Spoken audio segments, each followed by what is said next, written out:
നമ്മൾ ആകാംക്ഷയോടുകൂടി വളരെയധികം ആഗ്രഹത്തോടുകൂടി കാത്തിരുന്ന ആ ഒരു ദിവസം എത്തിയിരിക്കുകയാണ്. നമ്മുടെ ഗോവിന്ദും ഗീതുവും പരസ്പരം പ്രണയം തുറന്നറിയിക്കുന്ന ആ ഒരു മനോഹരമായ ദിവസം വന്നിരിക്കുകയാണ്. അപ്പോൾ നമുക്ക് നേരെ അതിലേക്കൊക്കെ വരാം. അതിനു മുമ്പായിട്ട് ആരെങ്കിലും നമ്മുടെ ചാനൽ സബ്സ്ക്രൈബ് ചെയ്യാതെ ഉണ്ടെങ്കിൽ എത്രയും പെട്ടെന്ന് സബ്സ്ക്രൈബ് ചെയ്തോളൂ.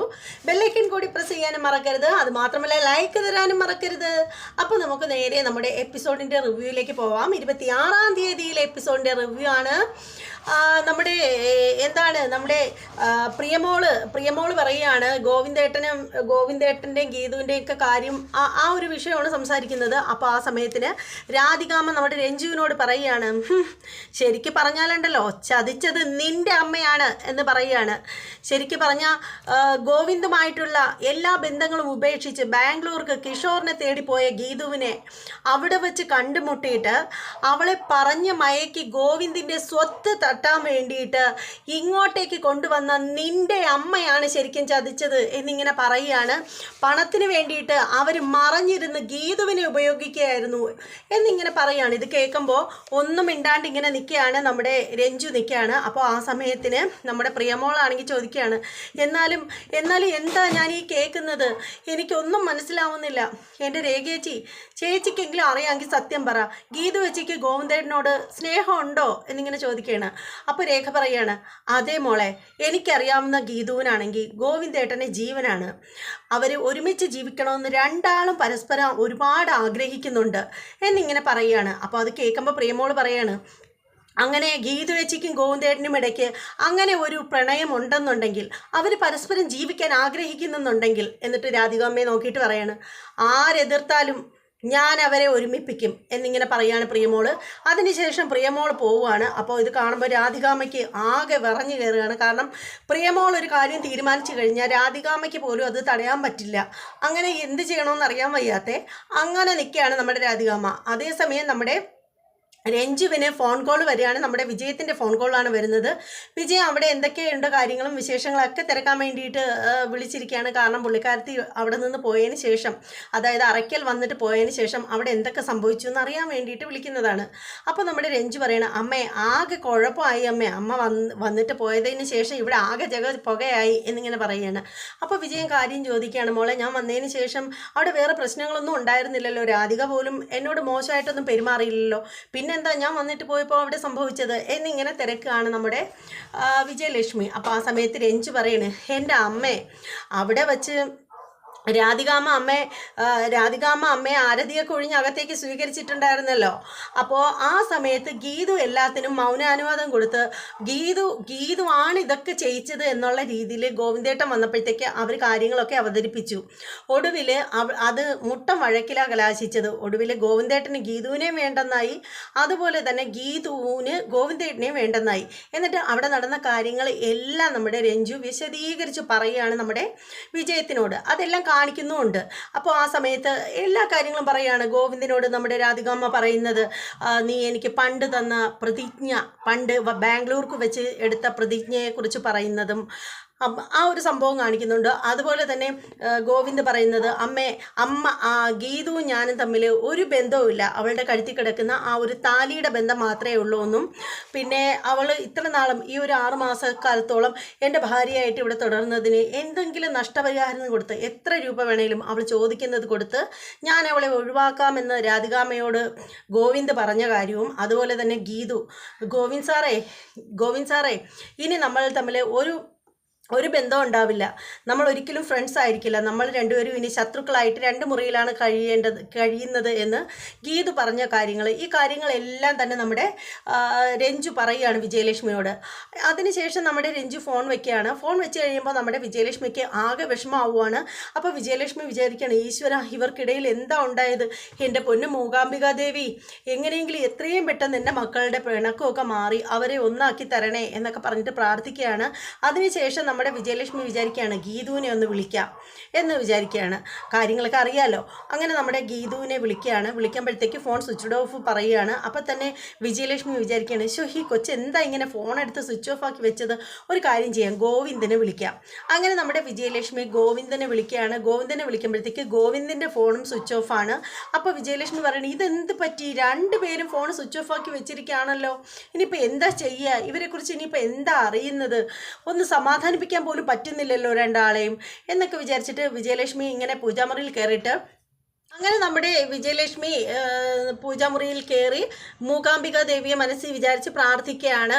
അതിനുശേഷം എന്ന് വെച്ചാൽ കാണിക്കുന്നതെന്ന് വെച്ചാൽ നമ്മുടെ ഗോവിന്ദാണ്. ഗോവിന്ദ് ഇങ്ങനെ മുറിയിലിരിക്കുകയാണ്, ഇങ്ങനെ ആകെ ടെൻഷൻ അടിച്ചിരിക്കുകയാണ്. അങ്ങനെ അതിനുശേഷം പുള്ളിക്കാരൻ വാഷ്റൂമിലേക്ക് പോവുകയാണ്. അപ്പോൾ അവിടെ എഴുതി വെച്ചിട്ടുണ്ട് വാഷ്റൂമിൽ നിന്ന്. പിന്നെ വാഷ്റൂമിൽ നിന്ന് പുള്ളിക്കാരൻ നേരെ വാഷ്റൂമിനുള്ളിലേക്ക് കയറുകയാണ്. അവിടെ കയറുമ്പോഴത്തേക്ക് നോക്കുമ്പോൾ അവിടെ ഒരു ഇങ്ങനെ എഴുതി വെച്ചിട്ടുണ്ട്, ടേബിൾ ലാമ്പിനടുത്തുള്ള ഫ്ലവർ വേഴ്സിനകത്ത് നോക്കാനായിട്ട് എഴുതി വെച്ചിരിക്കുകയാണ്. അങ്ങനെ നമ്മുടെ ഗോവിന്ദ് വിചാരിക്കണേ, ഇവളെന്താ ഇങ്ങനെയൊക്കെ എഴുതി വെച്ചിരിക്കുന്നത്, അത് ടേബിൾ ലാമ്പിനകത്തുള്ള ഫ്ലവേഴ്സിനകത്ത് എന്തോന്നിരിക്കുന്നു എന്നൊക്കെ ഇങ്ങനെ പുള്ളിക്കാരൻ ചിന്തിക്കുകയാണ്. അതിനുശേഷം പുള്ളിക്കാരൻ അങ്ങോട്ട് ചെല്ലുകയാണ്. അപ്പോൾ അവിടെ ചെന്നിട്ട് നോക്കുമ്പോഴത്തേക്ക് അവിടെ ഒരു ചെറിയൊരു കഷ്ണം പേപ്പറിൽ എഴുതി വെച്ചിരിക്കുകയാണ്, ബെഡിൻ്റെ അടിയിൽ നോക്കാനായിട്ട് എഴുതി വെച്ചിരിക്കുകയാണ്. അങ്ങനെ ഗോവിന്ദ് വിചാരിക്കണേ, ഇവളെന്താ എന്നെ കളിപ്പിക്കാൻ പോവുകയാണോ, ഇതെന്തിനാ ബെഡിൻ്റെ അടിയിൽ നോക്കാൻ പോകുന്നത്, ഇല്ലേ ക്യാരറ്റ് തേടി മുയൽ ഓടുന്ന കണക്ക് ഇവളെന്തിനാ എന്നെ ഇങ്ങനെ ഓട്ടിക്കുന്നത് എന്നൊക്കെ പറഞ്ഞിട്ട് പുള്ളിക്കാരൻ നേരെ പോവുകയാണ്. അങ്ങനെ ബെഡിൻ്റെ അടിയിൽ കട്ടിലിൻ്റെ അടിയിലിരുന്ന് ഇങ്ങനെ കുനിഞ്ഞു നോക്കുകയാണ്. അപ്പോൾ പുള്ളിക്കാരൻ പറയണേ, ഇതിൻ്റെ അടിയിൽ ഒരു തേങ്ങയും കാണുന്നില്ലല്ലോ, പിന്നെ ഇവൾ എന്തിനാ ഇതിൻ്റെ അടിയിൽ എന്നോട് നോക്കാൻ പറഞ്ഞത്. എന്നിട്ട് പുള്ളിക്കാരൻ ഓർക്കണം, അതിന് ബെഡിൻ്റെ അടിയിൽ നോക്കാനെന്നല്ലേ പറഞ്ഞത്, കട്ടിലിൻ്റെ അടിയിൽ നോക്കാനെന്നല്ലല്ലോ. എന്നിട്ട് നമ്മുടെ ഗോവിന്ദ് നേരെ ഇങ്ങനെ അങ്ങനെ നമ്മുടെ ഗോവിന്ദ് നേരെ ബെഡ് പൊക്കിയിട്ട് ബെഡിനകത്ത് അടിയിലിങ്ങനെ നോക്കുകയാണ്. നോക്കുമ്പോഴത്തേക്ക് ഒരു താക്കോൽ ഇരിക്കുകയാണ്. അപ്പോൾ ആ താക്കോൽ എടുത്തിട്ട് അലമാര തുറക്കൂ എന്നിങ്ങനെ എഴുതി വെച്ചിരിക്കുകയാണ്.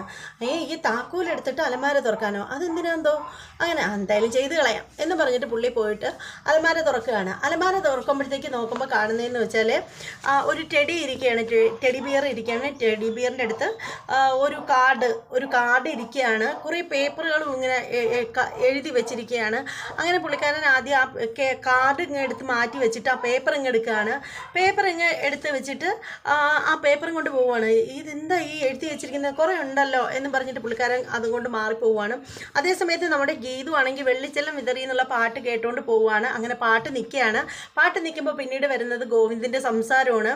പുള്ളിക്കാരൻ പറയുകയാണ്, നിന്നെ ഞാൻ എന്താണ് വിളിക്കേണ്ടതെന്ന് എനിക്ക് അറിയില്ല, നിന്നെ എന്ത് വിളിക്കണമെന്ന് അറിയണമെങ്കിൽ ആദ്യം നീ ആരായിരുന്നു എന്ന് എനിക്കറിയണം എന്നൊക്കെ പറഞ്ഞിട്ട് കുറേ പൈങ്കിളികളൊക്കെ ഗോവിന്ദ് പറയുകയാണ്. അപ്പോൾ ഇത് കേൾക്കുമ്പോഴത്തേക്ക് ഗീതു അന്തം വിട്ടിരിക്കുകയാണ്. കണ്ണേട്ട ഇതെന്താ പറയുന്നത്, കണ്ണേട്ടനപ്പോൾ എന്നോട് ഇഷ്ടമുണ്ടോ എന്നൊക്കെ അറിയാതെ ഗീതു ഇങ്ങനെ അന്തം വിട്ടിരിക്കുകയാണ്. അതേസമയം നമ്മുടെ ഗോവിന്ദ് നമ്മുടെ ഗീതു എഴുതി വെച്ചിരിക്കുന്ന ആ ഒരു സംഭവമൊക്കെ വായിക്കുകയാണ്.